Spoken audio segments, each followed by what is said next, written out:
యెషయా గ్రంథం 41 అధ్యాయం 13వ వచనం చూసినట్లయితే, నీ కుడి చేతిని నేను పట్టుకొనుచున్నానని ప్రభు ఈరోజు వాగ్దానం చేస్తున్నాడు. ఆమె నిశ్చయంగా ప్రియ దేవుని బిడ్డ, ఆయన మనకు సహాయము చేసేదని చెప్పుచు మన కుడి చేతిని పట్టుకొని ఉన్న దేవుడైనా నిశ్చయంగా సహాయం చేసేవారు ఎవరు లేరేమో.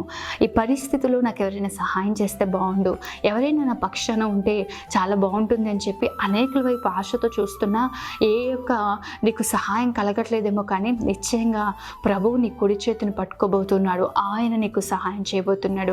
యెహోవా సహాయం వల్ల మనము సైన్యములు చేయించగలిగిన శక్తి గలవారిగా మనం మార్చబడతాం. కాబట్టి ధైర్యం కలిగి ఉండండి ప్రియ దేవుని బిడ్డ. దేవుడు సహాయం చేస్తే మనుషుల సహాయం ఎంత?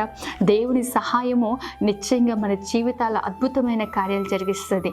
మనుషుల సహాయం కంటే, రాజుల సహాయం కంటే ఆయనది గొప్ప సహాయం. అసలు మనుషులతో పోల్చలేనిది ప్రియ దేవుని బిడ్డ. మనుషులు చేస్తే వారి శక్తిని బట్టి చేస్తారేమో, వారికి ఉన్న దాంట్లో, లేకపోతే మన శక్తిని బట్టి మనకున్న అక్కర్లో కొంచెం చేస్తారేమో. కానీ ప్రభు విస్తారమైన ఆశీర్వాదాన్ని, విస్తారమైన దీవెని, విస్తారమైన కృపను ప్రభు అనుగ్రహించి మన శక్తికి మించిన కార్యాలు, మన ఊహకు మించిన కార్యాలు ప్రభు జరిగిస్తాడు. కాబట్టి మనుషుల సహాయం కాదు, కానీ దేవుని వైపు చేతులెత్తి, ప్రభువా నీవు నాకు సహాయం చేయి, నీవు నా కుడి చేతిని పట్టుకొని నడిపించని అడగండి.